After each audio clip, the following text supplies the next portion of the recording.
Number one is targeting.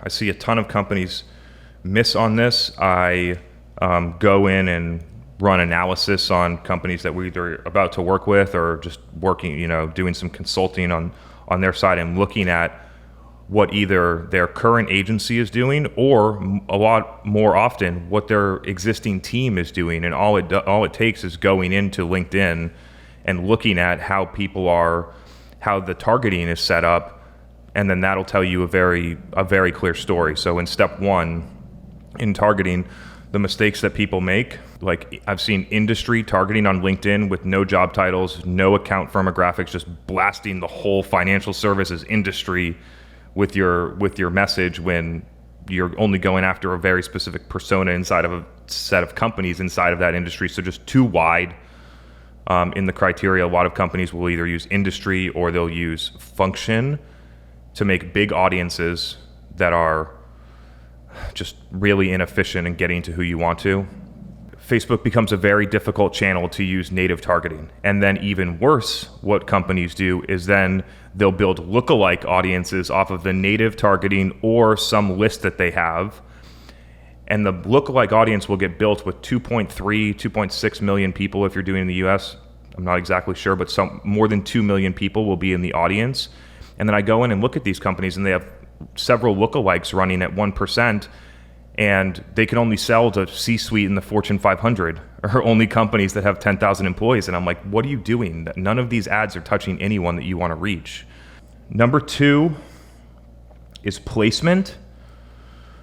I see this a lot. So a really easy example of this is like the placement in general for people is where the ads are showing up.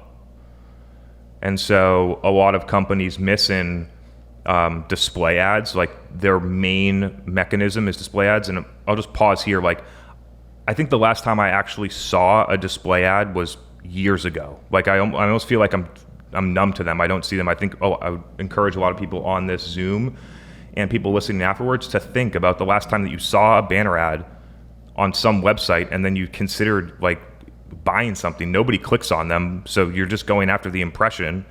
Did that impression make a difference to you? Do you think it made a difference to your buyer? That's something to consider. People use display because the ABM platforms only offer right now display and LinkedIn. And some companies, even though they're selling 100K, ARR deals, they're like, well, LinkedIn's too expensive. The CPMs are too high. The CPCs are too high. So we're going to use display. And I'm like, what's expensive is that you just spent $100,000 on display ads and you have nothing to show for it. There's nothing wrong with the price of LinkedIn ads at the moment. And so generally on the placement, some of the places where people miss, one, over-invested in display ads. So that's one thing to consider. If you're running them out of Google Display Network, even worse. Using Audience Network inside of LinkedIn, LinkedIn turns it on by default because it helps you waste money. It allows their algorithm to add more people into the audience. And also, so there's audience network and then there's audience expansion. So audience expansion is when they add more people to the audience and then they help you waste money and people that you don't really want to target. The reason that you pay $40 to $80 CPM on LinkedIn is so you can get to exactly who you want. If you want to use algorithmic expansion, I highly recommend using a different platform like Facebook and Instagram, where I just believe that their data is better. The other one is on audience network, which would be either on Facebook or Instagram, allowing your ad that you designed for the Facebook feed or the LinkedIn feed, and then allowing Facebook to go out and put that on random mobile apps, a ton of different display network channels.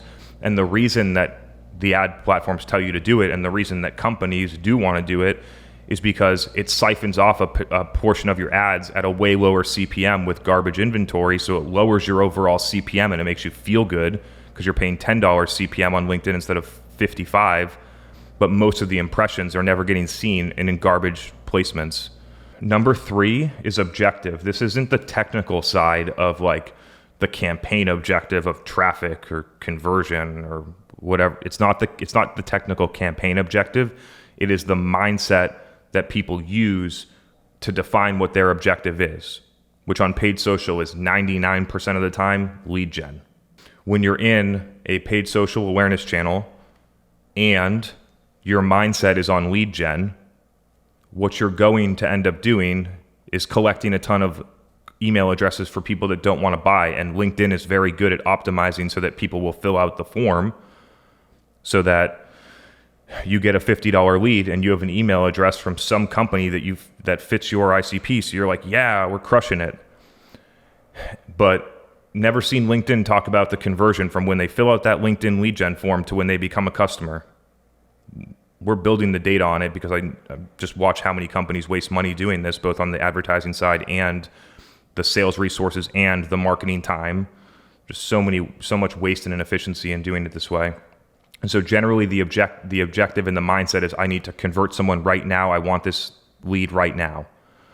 And when you do that, it inherently changes your behavior of what you do. It becomes very selfish. Even if you're subconscious to it, even if it's happening subconsciously, it is selfish behavior. You don't try and help people. You don't consider the messaging. You only consider whether or not someone converted on your form and how cheap the lead was. The next one is becoming the most obvious to me, and I think the least obvious to most people that execute B2B advertising, which is the creative. It blows me away how little respect or thought goes into creative at the executive level or on the marketing team level at very large organizations. They spend no time on it. They don't think about the variations. They don't think about how much they're going to need to support the frequency and the audience size. They don't do any of they don't put it out consistently. And so all they're doing is they have taken a Google mindset where you just push a button and spend a bunch of money and hope you get results, and then put that into paid social. And what you get when you do that is the same ad 100 times in LinkedIn. I'm sure people, when I say that, people know, like there are some companies that don't monitor frequency on their ads, or they don't have enough backup creative, so they have to push this ad with so much budget that you see the same ad 100 times, and it's annoying. The creative is a massive factor into whether or not you're successful here, and I just don't see companies considering it enough. And then when you get to a place where if the stuff is actually working, let's say you're spending $50K a month and you got LinkedIn dialed in and you're getting whatever your high intent demos at $750, which will give you an SQO at, I don't know, $2,200. And so your LinkedIn's rolling at 50K. And then you're like, okay, well, let's push it. We want to go to 150K. What we're going to do is we're going to add $100,000 in media and $0 in additional creative. And you're going to scale that up. It's going to hit way diminishing returns. You're going to flood your audience and it's not going to work. When you're scaling paid social creative, you need to scale the content and the media linearly. And the last one is budget, more specifically low budget and unrealistic expectations, which can drive the wrong objectives, the wrong mindset, the wrong behaviors when you're in that situation. And so when I do this with companies, because a lot of companies, or especially ones that aren't accustomed to spending money on advertising, I challenge them to quantify how much it's costing them to get a qualified meeting or a sales qualified opportunity via their outbound channel, purely based on SDR headcount expenses. And then they'll go and run that analysis, and they'll tell me, somewhere between probably $5,000 and $8,000 in SQO outbound. And then once we have that data, I'm going to go back to them and say, okay, so you're suggesting that we spend $10,000 a month on ads, but it's costing your outbound team $8,000 to get one SQO.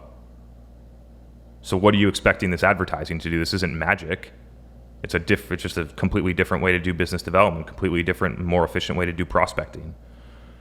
And so if we go with your math and we even do twice as good as your outbound channel, we're going to get 2 SQOs this month. And that's probably way lower than what your plan is for your expectations.